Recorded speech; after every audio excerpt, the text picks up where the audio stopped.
ভুল চিকিৎসার অভিযোগে রোগী মৃত্যুর ঘটনায় উত্তেজনা রেজিনগরের এক বেসরকারি নার্সিং হোমে। মৃতের নাম শেরিনা খাতুন। বুধবার রেজিনগরের ওই নার্সিং হোমে ভর্তি করা হয় শেরিনাকে। বৃহস্পতিবার সকালে পরিবারের লোকেরা এসে দেখে শেরিনার মৃত্যু হয়েছে, কিন্তু নার্সিং হোম কর্তৃপক্ষ তাদের কিছুই জানায়নি এবং কোনো চিকিৎসক এসে দেখেনি বলে অভিযোগ। এরপরেই ভুল চিকিৎসার অভিযোগ তুলে নার্সিং হোমে ভাঙচুর চালায় পরিবারের লোকেরা। খবর পেয়ে ঘটনাস্থলে আসে রেজিনগর থানার পুলিশ।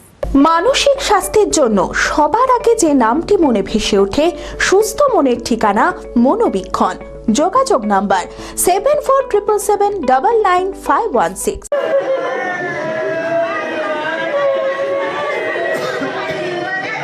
বেশ কিছুদিন আগে সন্তান প্রসবের জন্য মুর্শিদাবাদ মেডিকেল কলেজে ভর্তি করা হয় রেজিনগরের ছেতিয়ানি ঘোষপাড়া এলাকার বাসিন্দা শেরিনা খাতুনকে, কিন্তু প্রসবের সময় সন্তানটি মারা যায়। বাড়ি আসার 10 দিন পর ফের পেটে যন্ত্রণা শুরু হয়। বুধবার রেজিনগরের একটি নার্সিং হোমে ভর্তি করা হয় শেরিনাকে। পরিবারের অভিযোগ, কোনো চিকিৎসক ঠিকমতো চিকিৎসাই করেননি। বৃহস্পতিবার সকালে পরিবারের লোকেরা এসে দেখেন স্যালাইন, অক্সিজেন সব চলছে, কিন্তু শেরিনার মৃত্যু হয়েছে। কিন্তু নার্সিং হোম কর্তৃপক্ষ তাদের কিছুই জানায়নি এবং কোনো চিকিৎসক এসে দেখেনি বলেও অভিযোগ। ভর্তি করার পর যখন আমাকে ফোন করলো দিয়ে 5টার সময় আমি এসেছি। 5টার সময় এসে 9টা পর্যন্ত টাইম দিতে, দিয়ে 9টার সময় বাসা দিয়ে 9টার সময় ঘরে নিয়ে গেল। নিয়ে গিয়ে আমাদেরকে কাউকে ঢুকতে দেয়নি। আমাদেরকে কাউকে ঢুকতে না দিয়ে দুটো মেয়েতে আর একটা ডাক্তারে ঢুকি ওয়াশ করে নিয়ে এলো। দেখুন আমার বিটি তখন ছটপট করতে লেগেছে। আমি আমার বিটি ছটপট করছি না, বুঝছি ওয়াশ করে দিতে, তো সেই জন্য ছটপট করছি। দিয়ে তখন আমার বিটি সকালবেলা ছটপট করছি, দিয়ে আমি সিস্টারকে ডাকলাম, আমি যাবো আমার বিটি ছটপট করছি, আমার বিটিকে দেখোছি না, ডাক্তারকে ফোন করো, আমি তাই বলছি। দিয়ে তখন বুঝলি, তখন কি করলো, এসে তখন কি করলো 3টে ইঞ্জেকশন দিল। দিয়ে বলছে মা আমি আর চোখে দেখতে পাচ্ছি না, কাউকে আমি মানুষ চিনতে পারছি না। দিয়ে তখন আমার বিটি ঘাড় মুড়ি করে আমার বিটি শেষ হয়েছে। এরপরে ভুল চিকিৎসার অভিযোগ তুলে নার্সিংহোমে ভাঙচুর চালায় পরিবারের লোকেরা। খবর পেয়ে ঘটনাস্থলে আসে রেজিনগর থানার পুলিশ। ঘটনার পর থেকে সমস্ত চিকিৎসক ও মালিক কর্তৃপক্ষ পলাতক। গোটা ঘটনার পুলিশ তদন্ত করছে।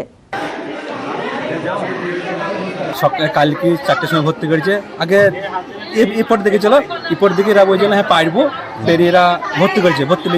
ভর্তি করে তারপরে দিয়ে আইত্রে এই সিজার করি, তারপরে দিয়ে সকালবেলায় এইভাবে সকালবেলা ইঞ্জেকশন দিয়েছে, দিয়ে মারা গেছে। দিয়ে সব আপন পালিয়ে যেতে লেগেছে। কারা? এই নাসিমুল লোককে। একজন ঘরের লোক বললো আমাদেরকে দেখি, যেমন তারপরে দিয়ে আমরা ভাঙাচোরা করলাম। তারপরে দিয়ে এই পুলিশ এলো, পুলিশ এসে তারপরে দিয়ে বললো যে থানায় এসে আমরা একটা মীমাংসা করে দেবো, বুঝছি এটা আলোচনা করে দেবো। ডাক্তারের ভুল ট্রিটমেন্ট, হ্যাঁ ডাক্তার না, নিজে ওরা ট্রিটমেন্ট করেছে, ডাক্তারই আসেনি। রিলায়েন্স ডিজিটাল টেকনোলজির সাথে সম্পর্ক করো। লেটেস্ট টেকনোলজির ইলেকট্রনিক্স সম্ভার বহরমপুর রিলায়েন্স ডিজিটালে। সাথে আছে সমস্ত কোম্পানির ওয়ারেন্টি, সার্ভিসিং, পার্সোনাল সার্ভিস ও 7 দিনের রিপ্লেসমেন্টের সুবিধা, দ্রুত finance, AC, fridge, washing machine, smart TV, Bluetooth speaker, smartphone, wrist watch, kitchen care, personal care, home appliance, আরও অনেক কিছু। বিভিন্ন স্কিম ও ডিসকাউন্টের জন্য আজই আসুন বহরমপুর রিলায়েন্স ডিজিটালে, লালদিঘি, বহরমপুর, মুর্শিদাবাদ।